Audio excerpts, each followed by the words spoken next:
ہند کا ایک طبیب جس کو اپنی قابلیت پر بڑا بھروسہ اور غرور تھا، ایک دن دربار منصور میں امام جعفر صادق سے بولا کہ آپ کو مجھ سے طب کے بارے میں کچھ پوچھنا ہے۔ آپ نے فرمایا، جو میرے جد امجد رسول خدا صلی اللہ علیہ وسلم نے فرمایا ہے میں اسی پر عمل کرتا ہوں۔ ہندی طبیب اپنی قابلیت پر تکبر کرنے لگا، لہٰذا امام نے اس کی اصلیت بتانے کے لیے مندرجہ ذیل سوالات کیے۔ سر میں درزیں کیوں ہیں؟ سر کے اوپر بال کیوں بنائے گئے؟ پیشانی بالوں سے خالی کیوں ہے؟ آنکھیں بادام کی طرح کیوں بنائی گئی؟ بویں آنکھوں کے اوپر کیوں ہوتی ہیں؟ پیشانی پر شکن کیوں ہوتی ہیں؟ دونوں آنکھوں کے درمیان ناک کیوں بنائی گئی؟ ناک کے سوراخ اس کے نچلے حصے میں کیوں ہیں؟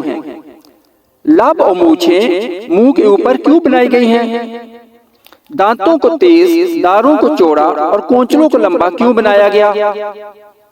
مردوں کو داڑھی کیوں دی گئی ہے؟ ہتھیلی پہ بال کیوں نہیں ہوتے؟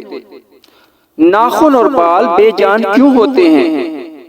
دل صنوبر کی مانند کیوں بنایا گیا ہے؟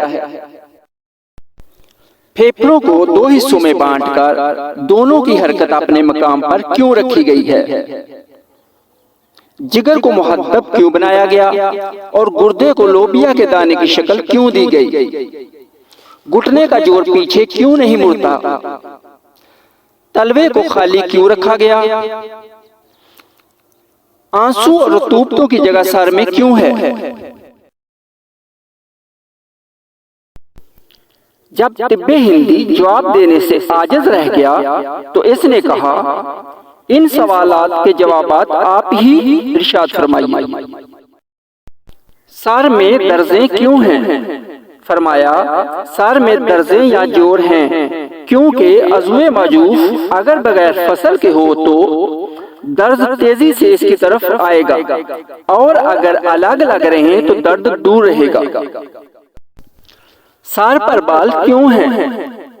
فرمایا، سر پر بال اس وجہ سے ہیں تاکہ ان کی جڑوں کے ذریعے دماغ تک تیل پہنچ سکے اور دماغ کا بخار ان کے ذریعے خارج ہو سکے اور گرمی اور سردی ان کے ذریعے اندر داخل ہو سکے۔ پیشانی بالوں سے خالی کیوں ہے؟ فرمایا، پیشانی کو بالوں سے اس لیے خالی کیا کیونکہ وہ آنکھوں کے لیے روشنی تقسیم کرنے کی جگہ ہے۔ آنکھوں کی بادامی شکل کی وجہ کیا ہے؟ فرمایا، آنکھوں کو بادام کی شکل اس لیے دی گئی کہ اس میں دوائی آسانی سے ڈالی جا سکے اور میل کچیل ادھر ادھر سے نکل جائے۔ اگر یہ گول ہوتی تو دوا یا سرما کی سلائی ان کے اندر نہ پہنچ سکتی اور نہ میل کچیل باہر نکلتی۔ بویں آنکھوں کے اوپر کیوں ہیں؟ فرمایا، آنکھوں میں بویں اس لیے بنائی گئی ہیں تاکہ ان کے ذریعے آنکھوں تک بقدر ضرورت نور پہنچے۔ اے ہندی، کیا تو نہیں دیکھتا کہ جب روشنی زیادہ ہوتی ہے تو آدمی اپنا ہاتھ آنکھوں پہ رکھ لیتا ہے تاکہ حسب ضرورت آنکھوں تک روشنی پہنچ سکے۔ پیشانی پر خطوط و شکن کیوں ہیں؟ فرمایا، پیشانی پر خطوط اس لیے ہوتے ہیں تاکہ سر کا پسینہ آنکھوں میں داخل نہ ہو سکے۔